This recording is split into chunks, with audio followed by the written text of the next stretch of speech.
Salutare, prietena lui Andrei! Astăzi îți voi da un exemplu cum ai putea să prezinți o carte sau o poveste sau o poveste pe care ai scris-o tu în cadrul proiectului Andrei Citește. Astăzi vreau să-ți prezint cartea Hăinuța Fermecată. Această carte este o poveste și este și o poveste scrisă de mine. Hăinuța Fermecată este scrisă de Toșa Ferdean, ilustrată de aceeași persoană, de Toșa Ferdean. A apărut la ediția 4A Fora și poți să vezi aici și a apărut în anul 2021. Această poveste a fost scrisă pentru fetița mea atunci când ea avea o frică de lup. Prin urmare, personajul principal al acestei povești este fetița mea, Angela. Aceasta se trezește în toiul nopții și avea un vis urât. Mămica ei a venit repede la ea să vadă ce s-a întâmplat și fetița îi povestește că a visat urât. Și a visat? Ce crezi tu că a visat ea? A visat un lup.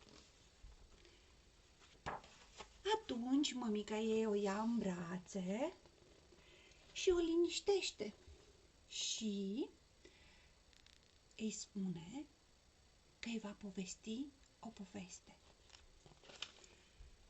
O poveste despre Hăinuța Fermecată, pe care ea o cunoaște de când era mică. Angela, fetița din poveste, este foarte entuziasmată și abia așteaptă să îi se povestească Hăinuța Fermecată. Așa că închide ochișorii și mama începe povestea.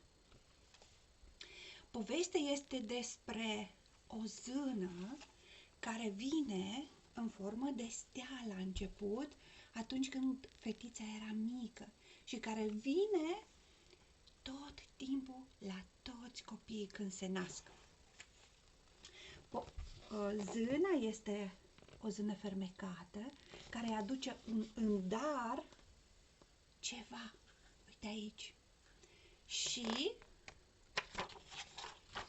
îi lasă darul fetiței. Acest dar este o hăinuță fermecată.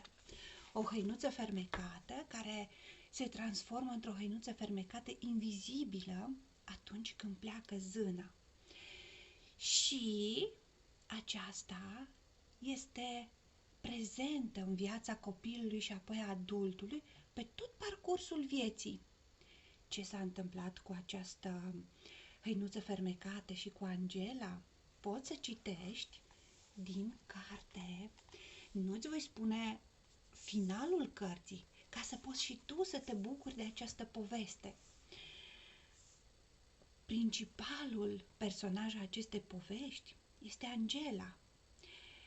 Celelalte personaje pe care le-am făcut și le-am creat în această poveste sunt mama și lupul.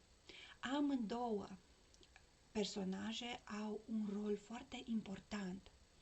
Dar există și un alt personaj care este zâna fermecată, care aduce acel cadou copilului. Da? Această carte sau această poveste, cum îți spuneam la început, a fost inspirată de către fetița mea și asta m-a ajutat să o creez. Am avut foarte multe emoții plăcute și cea mai puternică emoție a mea a fost aceea de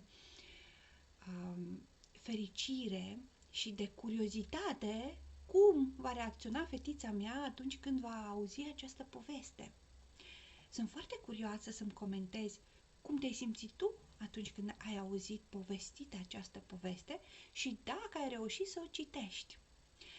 Dacă ți-a plăcut această poveste și așa cum am prezentat-o eu, te rog să dai și celorlalți copii să o asculte.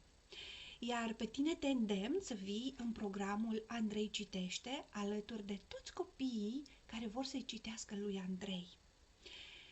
Te salut și abia aștept să aud, să văd și să simt emoțiile pe care le-ai simțit și tu în proiectul și în programul Andrei Citește atunci când ne vei povesti o carte sau o poveste de care tu ești îndrăgostit, care te-a făcut curios sau care pur și simplu vrei să ne-o prezinți fiindcă ai citit-o de curând și crezi că și ceilalți copii și celorlalți copii le-ar fi interesant să o citească.